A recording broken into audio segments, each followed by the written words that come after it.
sorry guys, I'm late. I talk so much shit that I just get caught up in everything. So, how are we all? We good? We knew why you were running behind. Yeah, it was the exact same on fight week, on fight day last day. You knew exactly. It was like 4 hours until I came to you guys. I can't help it. I really just can't. It's so bad. Well, talk about that. I mean, the amazing debut, right? Not just the fight, but just the whole scene and everything around it. You finally get done. You decompress a little bit, man. What do you take out of that whole experience? It was overwhelming. Like, it was phenomenal to think that I'm sat down in a change room. I went in. They told me I wasn't allowed to have a shower. I was like, fuck it, I'm having a shower. Like, stop me. And I was like, had a shower. I put my suit on, and I'm like, I've just knocked someone out at MSG on my UFC debut, and I'm like, that's ridiculous. Like, that is the fact that is coming into my head, like that's actually reality, is ridiculous. And obviously I couldn't be happier. It was just phenomenal, and it's just something I'm gonna remember that for the rest of my life. Like, I was saying after, I'm like, I can retire now. I'm like, I've just knocked someone out at MSG. Like, I've put my name in the history books in regards to like the most historical fight venue on the planet, and it's like I could do nothing but smile and laugh and enjoy the moment, and it was special. Awesome. And I know it's not Madison Square Garden, but look, here you are back, another big pay-per-view event. I'm guessing maybe no coincidence that they've got you on a massive card again. I don't know. I don't think that's a coincidence whatsoever. I think they know. I think they know that I'm game. Do you know what I mean? I show up, I fight, I talk the talk. Like, I got on that mic. I don't know if anyone's ever had a better off. There's only two people that you could argue could talk as good as me, and that's Chael and Connor. I'm not gonna have any other name in that list. It's like, and it's just natural. Do you know what I mean? It's something I'm good at. It's something you see me walk around fight week. Like, even when I talk to you guys, it's just the way I am. I just have a good time, and I fucking love what I do. I love this whole environment. Like, I love walking around the hotel and seeing people. I'm so loud. Like, you will always hear me before you see me. You will always feel that good energy. It's just, I want it to be infectious. I want you guys to sit here and be like, oh, this is fucking cool. Like, I'm excited. I'm looking forward to this. And that's the energy I want people to have. And the UFC, I feel, are aware of that too. I feel like anyone who works in the UFC, I want to bring a smile to their face. I want them to be excited for my fights. And that could be someone from like greeting me at the hotel door to walking me out to my fight, and everyone in between. I want them all to feel that same energy. I don't want someone going, oh, he's a moany cunt. He's a wrecked ahead. Do you know what I mean? I never want that. It's like, just make people's day. Pass on that positive energy. That's awesome. We'll talk about the matchup that you had this time around. Do you see anything different, unique, difficult about this with this opponent? Look, every opponent in the UFC is going to bring different challenges, and they're always going to be game. And Darian isn't going to be any different. He's going to be an elite level athlete who's going to come in there and try prove that he's better than me. Good. Try. That's what I want you to do. I want you to try. I don't want you to have any excuses. I want you to do what you can, do the best you can. And when I win, you won't have any excuses. You'll sit there and say, I did my best, and my best wasn't good enough, because he still beat me. And that's always what I want it to be. I want to break people. I want them to feel. I want to feel that change of emotion in them. I want to feel that switch where it's like, oh, shit, I know, I can't beat this guy. That's what I want. And they will come out. Everyone comes out in that first round with, like, intent to, like, have success. And whether it happens or not, they will try. Do you know what I mean? But they're not going to win, ever. They won't win. And he can try, and I hope he tries, and I want him to come out, and I want him to be ready. I want him to have the best camp he's ever had. I want him to be here feeling the best he's ever felt, because I'll still beat him, no matter what. There's another undefeated welterweight on the card that's his, fifth UFC fight, and they're talking about him fighting for a title if he beats Gilbert Burns. I just wonder, your own career. You're 24 right now. I mean, do you want that fast track where 3 fights from now we're talking about you fighting for a title, or is it a different journey for you? No, I don't want that. Do I want to fight the best guys in the world? Absolutely. Am I going to fight the best guys in the world? 100%. In time. I'm 24 years of age. I don't know how old's Cam's at, 28? Yeah. 28. He's 4 years older than me. It's like, if in 4 years I fight 3 times a year, or even twice a year, you're talking minimum 8 fights. and that sticks me at 16-0, potentially 17-0. Do you know what I mean? Depending on where you do it from now or this weekend, like that's ridiculous. And it's just a case of getting better and growing. Like, I don't know if any of you've seen, but like after my fight, people were saying, "Oh, he's easily beatable. He was getting pieced up." It's the first thing I said to my fucking coaches after the fight. As I ran over and I said, "Guys, we've got a lot to learn." But like, that's what we go home and do. We work on it. It's like, I know I'm not stupid. Like, I know I'm not perfect yet. It's gonna come. I'm going to strive for perfection. I'm going to be so fucking good that everyone is going to know about it. And I'm not going to let anything stop me. And it's just a case of growing and evolving at a slow pace. And when I'm ready, when I feel like, right, it's time to go, I'll turn on the jets and I will take over and I will show the world that this is it. Like, this is the level I wanted to get to. And now it's done. Everyone's the time to beat me has passed. Like, every fight that I fight in, there's less of an opportunity for me to lose and just more winning. So every time I go out there and I win, it's just more that people are fucked, because it's just like the opportunity is going. It's just like that window, that margin is just slowly getting smaller. And then once I feel like it's gone, everyone's fucked. Everyone's fucked, because I'm going to fight everyone. Nice. Last thing for me, knowing that, you're not in a rush, right, that you want to grow. I wonder, what is the goal here? Is it to go, have another, hopefully maybe not get touched up as much, but have a nice first-round finish? Or, hey, I mean, would 15 minutes be the worst thing in the world, to get that time in the cage and maybe get some experience in there? I don't necessarily need experience. If I knock someone out in 2 minutes, I'll take that. Do you know what I mean? I don't think I ever need 15 minutes. For me, my experience... I find this funny because obviously fighting is different to training in the gym. It's just completely obvious. We see some unbelievable fighters freeze when they get in the cage. Like, it happens. I'm fucking experienced. Look at the guys I'm training with. Look at the coaches I have. Look at the people I'm surrounded by on a daily basis. To think that I'm not getting tested, that I'm not getting pushed, and that the people have just seen what I am from my one UFC debut, like my one UFC fight. It'd be idiotic to think that. There's so much more than that. But let them think that. That's great. Think that that's all I have. That what you've seen is what I've got, because then you'll be excited. You'll be shocked when I show you what I've got. It's really just a case of, like, I know how good I'm going to be, and I know what I've got, and I'm just going to work on it, and work on it, and work on it, and keep pushing myself, because it's just there's going to be a point where people stop doubting, and people just won't want to fight. And people will make excuses and there'll be dropouts. But it's like, everything's good. Life is good. Ian over here. Hey, man, how are we? Good, how are you? How many times have you watched the MSG fight? 7, 8 times probably. I watched the repeat loads of times. I watched my post-fight interview loads. That was awesome. That was perfect. What was the biggest takeaway? Like, each and every time you watch it, what's the biggest thing that stands out?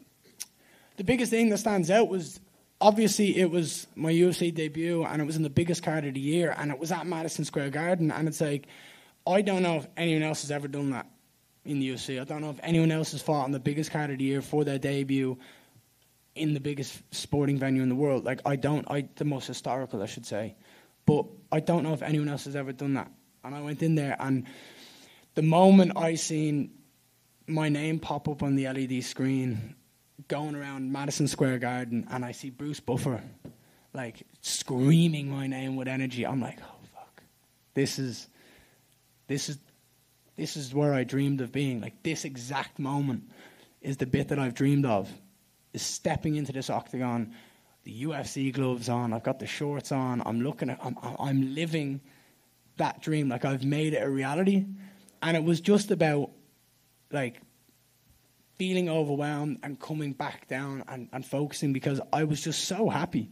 I was so excited. I was so overwhelmed with the feeling of just, like gratitude. Like, I've done this. I got here. Like, I've done everything I've done to get here, and I've pushed through everything that's come my way, and I've still succeeded. And I've gotten to this point, and I'm like, I was basically just sitting there going, I'm the man. Like, I got here. Like, I'm the man. I did this. And it was the first 2.5 minutes, I wasn't Ian Garry. Like, it wasn't Ian Garry in that cage. It was just a body floating around going, all right, shit, come on, get back into it. And he caught me a couple of times, fair play. But then once we entered the wrestling exchange, I was like, right, shit, I'm not getting taken down and put my back as when no one ever wants to be in MMA. It's just, and I'm like, right, switch it on. And that kind of just, like, opened my eyes. And I was like, right, that's it, let's go. And from that point on, I feel like I won the fight every second of that. Speaking of memorable debuts, today is the 9-year anniversary of Conor McGregor's UFC debut. And you're fighting on a card that same week. What does that mean to you? Because it's got to mean something, right? Yeah, I only seen this earlier. That's awesome. That's cool. Like, I mean, we're talking about the biggest star in the sport. And, like, someone who absolutely, like, I can attribute a lot of my career to in regards to, like, if it wasn't for him, I don't know how fast it would have taken me to find this sport, because he made that very easy for me to know what I wanted to do. Watching his rise, watching his fights with my friends, with everyone, just enjoying the energy around Ireland and the excitement around his performances was what made me want to be here. Like, walking into school on Monday morning after watching him fight early hours of Sunday morning, it's like everyone just wanted to talk about him. Everyone was just mentioning what he did. The post-fight press conferences where he's sitting there and he's like, 50 G's, baby! And everyone has done it. Anyone who does that since now is just copying Conor. Even though everyone has every right to try to say that, everyone links it back to Conor. And there's so many things that he said that were just golden. And it's like all those little bits, those little clips were just the most exciting thing. We'd walk in and it was like, you talk about him like throwing darts at like Jose Aldo's head in a dartboard in Brazil, and like, this fella doesn't give a rat's. Like, he's just crazy. And that's what, as a kid, like as someone who was 16, 17 and 18, like boisterous with the boys, like sitting in school laughing, like that was what we enjoyed. It was like the funny clips that he'd say and like who the fuck is that guy, all that. It's always going to be memorable. So it's awesome. Like, even the fact that people like say that I'm the next him, or like they compare me to him, is fucking cool. Do you know what I mean? They're comparing me to someone who literally is the reason I feel like I'm in the sport, because it's like, because I wanted to be like him. Two last things. John mentioned there's 2 undefeated welterweights on this card, yourself and Khamzat Chimaev, and obviously you're at Sanford MMA, and one of the gentlemen there is Gilbert Burns, and I assume your official pick is that you will remain undefeated while the other will not. Why is Gilbert the guy that's going to stop this train from moving? So I have an outlook on this fight, and I'm not picking either guy, because I can see both angles where both guys win. Like, Khamzat can win the fight, and Gilbert can win the fight. Like, they're both elite-level athletes at the top of the sport, and both guys can find the avenue to victory. But it's about who goes in there and does what they plan on doing and making it happen. And I think Gilbert, like, he's just a special talent, and it's like, he's so good at what he does, and it's like he cannot unleash himself in the gym like he does in a fight. Like, we've seen him, like he has a different level inside him that he just can't turn on in the gym, because it's just a dog inside him that you can see. I can see it when I look into his eyes. I can see the dog in him, and he like holds it back, because he can't do that in sparring. He fucking pan guys out every single day if he sparred like he did, like he fights. Can't do it, and it's like, for Khamzat to go in there and beat Gilbert, he's going to have to be perfect. So that's like, Gilbert is going to just have to go in there and fight, because Khamzat's going to have to try to beat him. Gilbert's going to be going in there and just not caring. So, I mean, either way, I'm going to sit back and enjoy that fucking fight. Like, it's awesome. How's the golf game? Do you know what? It's good. I'm not playing it anywhere near as much as I want to. I've got my clubs with me. I'm going to go play golf maybe today. If I keep fucking talking, I'm not going to get to play today. But probably tomorrow, I'll definitely get out and play some golf. I'm gonna see if I can play one of the nice courses here. But it's good. I can definitely get better. I can definitely play more. But I love golf. It's awesome. And yeah, we need to get down. I want to get to scratch soon. So yeah, that's going to take some time, but we'll get there. Ian, right here. What did it mean to you to win Irish Pro Fighter of the Year on behalf of Severe MMA back home? Fucking well earned and well deserved. It's about bleeding time. 2 years in a row, they gave me Emerging Prospect of the Year. I'm like, fuck off with this Emerging Prospect of the Year. Like, no one's better than me. You can fucking see it. They haven't got what I've got. And they're like, oh, well, it has to be 5 fights or under for emerging. And it's like, I don't give a rat's if I have 2 fights. You can clearly see I'm the best fighter that year. So, yeah, it was about time. But, yeah, the boys, I had a good laugh with the lads when I said the same thing. And I was like, if anyone ever gets fighter of the year and has less than 5 fights, I'm going to kick up a fucking fuss. So, yeah, if no one else is getting it ever again before 5 fights, that's it. It's done now. All right, and there's been a plethora of young Irish fighters already this year that have performed well on big stages. Who would you point to as the next guy to come out of Ireland and make it to the UFC? Paul Hughes. Paul Hughes is my guy. He was there for me when my team just got up and abandoned me. He was there to corner me as a friend, and he's awesome. Do you know what I mean? Unfortunately, he didn't get to fight his last fight. He had to pull out due to an injury, but I believe that he's very, very talented, and he's got good heart, and he's willing to push through whatever it is to make it to the UFC, and I really do believe he's next. I don't know when it will be. I don't think he cares when it will be, but it's going to happen. So, yeah, Paul Hughes will be next for me. And last one for me. You said ahead of UFC London that you didn't mind not being on that card because you're not British and you weren't looking forward. And you were looking forward to competing this weekend closer to your new home in Florida. Yeah. After seeing what a success that event was and how great the crowd was, does any part of you miss out on that? Well, no, because after the event, I'm still not British. And after the event happened, I'm still not British. I'm still Irish. If we're talking about UFC Dublin, UFC Ireland, it's a completely different thing. Like, I think they'd be stupid not to put me on it. But it's like, there's so many European fighters that want to fight on that London card so that their fans and family can go over. I'm like, I don't care about that. I want to fight in places that I've not been to, that I'm excited to go. And I fought in London before. Yeah, have I fought in UFC London? Gilbert was giving me shit. He was about this. He's like, for sure I thought you'd be on this card. I'm like, why the fuck would I want to be on that card? Like, look at this card and compare it to UFC London. Was UFC London awesome? Absolutely. Like, it was a great card from top to bottom. It was brilliant. The finishes were epic. And the performances are great. I mean, the talent in British MMA and in European MMA is rising, and you can see it, and we've all earned it. It's harder for us to get to this point. So when we're there, we fucking take advantage of it, and we go forward, and we make sure people know we're here. But I want to be on the big cards. Do you know what I mean? I want to be on these big events where you see the champions walking around. Do you know what I mean? Like, I've fought on two events. I'm going to fight on 2 events now. And there's been 4 world titles in total. There's been 2 unbelievable people's main events in Chandler and Gaethje, and now Burns and Usman, or Burns and Chimaev. Do you know what I mean? It's like, they're the cards I want to be on. I want to see these guys walk around. I want to feel their energy. I want to feel their presence. I want to see if someone walks into the room, if they got what I've got. If they got it. Because I see a lot of people, and like, they don't have it. I'm like, but then you can feel someone's energy. You can when someone walks into a room, you can feel that kind of just like an aura where it's just like, okay, let's see what this guy's going to do. Like, and it's like, at the moment, Khamzat seems to be the guy who's got it. You know what I mean? Everybody wants to know what he's doing. Everyone thinks he's an animal and thinks he's going to do it. I can tell you now, Gilbert Burns got that fucking energy where he walks into the room, he's like, yeah, what's up? He's got that alpha energy. So yeah, I think all of you have probably seen Gilbert and felt that energy. Like, he's got it, and I've stepped on a mat with him, and I know he's got it. It's like, it's just different. So for me, there's rumours about them going back. Like, I know Dana said he wants to bring them back to the UFC, back to London or to the UK or wherever it may be again. It's like, cool. I'm not going to be on it.